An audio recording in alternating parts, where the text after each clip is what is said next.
14th one, how does Peninsular Plateau play an important role in the economic development of the country? 21-22 ನಲ್ಲಿ ಕೇಳಿರುವಂತ ಪ್ರಶ್ನೆ.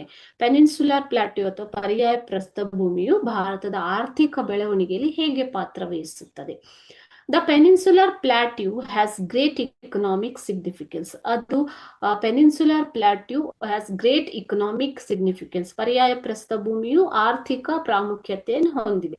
The reason for this is that it has rich deposits of minerals. So ಖನಿಜಗಳನ್ನ ಹೊಂದಿರುವಂತದ್ದು, ಖನಿಜ ಸಂಪನ್ಮೂಲಗಳನ್ನ ಹೊಂದಿರುವಂತದ್ದು. As the rivers have formed by many waterfalls, they are best suited for the production of hydroelectricity. Okay, so ಇಲ್ಲಿ ಹರಿಯುವಂತಹ ನದಿಗಳು ಅನೇಕ ಜಲಪಾತಗಳನ್ನು ನಿರ್ಮಿಸುವುದರಿಂದ so ಇದು electricity ಜಲವಿದ್ಯುತ್ ಉತ್ಪಾದನೆಗೂ ಕೂಡ ಪ್ರಯೋಜನಕಾರಿಯಾಗಿದೆ. So ಇದರಿಂದಾಗಿ that is why peninsular plateau has great economic significance.